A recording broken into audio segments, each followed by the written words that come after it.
साथियों, आज हम चर्चा करेंगे कोटेशन के संबंध में। किस प्रकार से कोटेशन आमंत्रित किया जाता है। सभी साथियों का वर्षिका एकेडमी में हार्दिक स्वागत है। साथियों, आज हम चर्चा करेंगे पार्ट 8C पर। साथियों, अपन चर्चा करेंगे RTPP एक्ट एंड रूल्स के। साथियों, पार्ट 8 के साथियों A और B हम करा चुके। आज C पर जो चर्चा करेंगे उसमें हम बात करेंगे कोटेशन के संबंध में। साथियों, उपापन की जो पद्धतियाँ दी गई है उसमें आज अपन चर्चा करेंगे कोटेशन पे और कोटेशन के बिना, दोनों चीज़ पे करेंगे। अर्थात कोटेशन के माध्यम से टेंडर लेना और बिना कोटेशन के, अर्थात सीधे ही संबंधित शॉप पर जाकर के सामग्री परचेज करना। कोटेशन से साथियों धारा 34 नियम 24 में दिया गया है और कोटेशन के बिना नियम 26 में दिया गया है।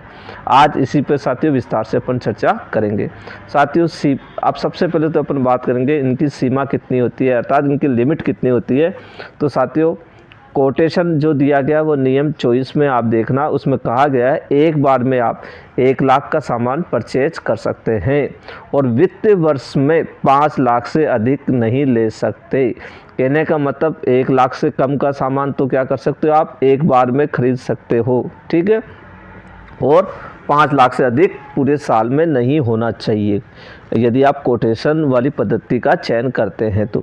दूसरी चीज़ इसमें कहा गया है कोटेशन के बिना क्रय करना, अर्थात बिना कोटेशन के डायरेक्ट परचेज करना, बिना किसी टेंडर वेंडर प्रोसेस के होता है।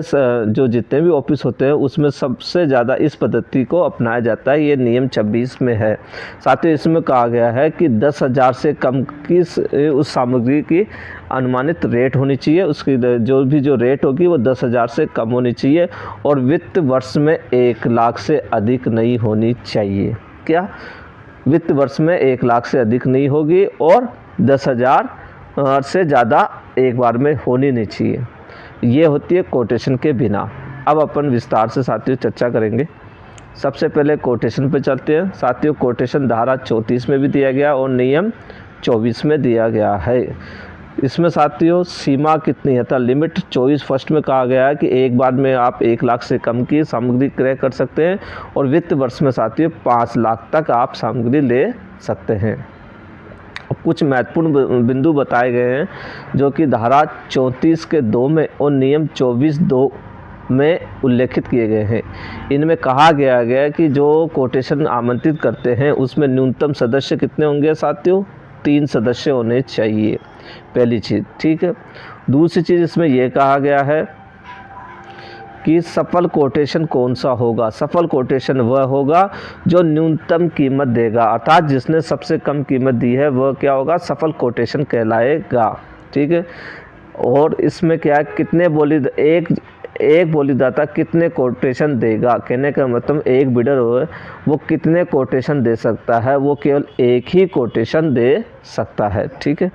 अगला है साथियों, कोई भी परिवहन, कोई भी बीमा, कोई भी प्रभार, कोई भी सीमा शुल्क, कर इत्यादि जो भी लागू हो वो प्रत्यक्ष से देय नहीं होंगे कीमत में शामिल। इट मीन्स ये कहने का मतलब है यदि आप कोई कोटेशन ले रहे हैं तो कोटेशन में आपको ये वाली शर्त अंकित करनी पड़ेगी कि भाड़ा वगैरह जो भी होता है, परिवहन से शुल्क जो भी शुल्क लगेगा करेगा वो उसी रेट में शामिल होगा, ठीक है। इसके लिए प्रत्यक्ष से देय नहीं होगा, अर्थात इसी रेट के अंदर आपको GST वगैरह जो भी कुछ भी सीमा शुल्क जो भी लग रहा है वो सब इसी में शामिल होगा।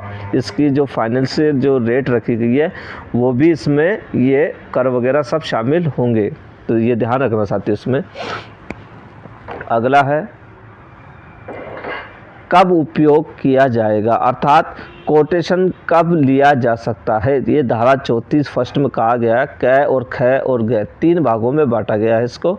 तो धारा 34 फर्स्ट ये कहती है आप कोटेशन से तब का सामग्री ले सकते हैं जब वाणिज्य रूप से तैयार, अर्थात कॉमर्शियल कोई भी गुड्स अर्थात माल हो जो आसानी से बाजार में उपलब्ध हो और विशेष रूप से उत्पादित नहीं हो, तो उसी कंडीशन में आप कोटेशन से सामग्री ले सकते हैं। अर्थात वो कॉमर्शियल होना चाहिए और केवल गुड्स हो, क्या माल की बात कर रहे हैं, माल की बात की जा रही है, ठीक। कोई गुड्स होना चाहिए जो आसानी से बाज़ार में भी उपलब्ध हो और विशेष रूप से उत्पादित नहीं हो, तब आप ले सकते हैं। ये क्या कहता है, ख ये कहता है कि भौतिक सेवाएं, अर्थात जब कोई फिजिकल सर्विस हो जो विशेष वस्तु ना हो, ठीक, कोई ऐसी फिजिकल सर्विस हो जो कि विशेष वस्तु नहीं होगी और बाज़ार में भी आराम से मिल जाए, तो ही आप कोटेशन से वो वस्तु ले सकते हैं।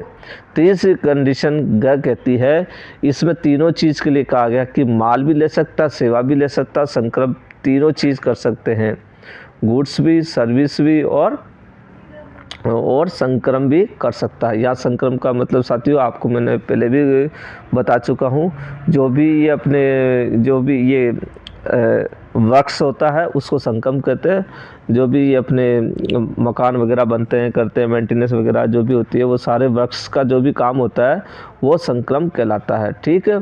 गुड्स, सर्विस हो गया, और संक्रम ये जब अनुरक्षण, इट मीन्स मेंटेनेंस, आपात मरम्मत, इट मीन्स इमरजेंसी रिपेयर, इस काम के लिए आप क्या कर सकते हैं, कोटेशन आमंत्रित कर सकते हैं। तो मोस्ट इम्पोर्टेंट तो साथियों ये तीसरा वाला गय होता है, जो माल, सेवा, संक्रम जब कोई अनुरक्षण, मेंटेनेंस के लिए आवश्यक हो, आपात कोई मरम्मत हो, इमरजेंसी रिपेयरिंग का कोई काम हो, तो इसको काम में ले सकते हैं साथियों आप, ठीक है। कोटेशन की पद्धति को काम में ले सकते हैं। अब अपन बात करेंगे साथियों कोटेशन के बिना। यहाँ कहने का मतलब आपको ना कोटेशन लेना, ना कुछ भी नहीं करना, आप डायरेक्ट सामान परचेज कर सकते हैं।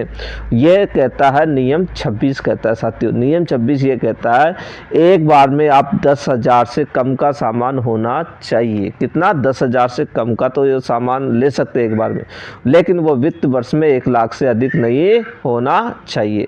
और कहाँ से सामान लोगे आप? इसमें कहा गया साथियों कोई भी सरकारी विभाग हो, कोई भी निगम हो, प्राधिकृत व्यवहारियों, सहकारी स्टोर्स, भंडारों या ऐसे फुटकर विक्रेताओं से सीधे ही लिया जा सकता है। इनसे साथियों ये जो भी होती है, इन सब से आप क्या कर सकते हैं, डायरेक्ट जा कर के सामग्री परचेज कर सकते हैं, ले सकते हैं।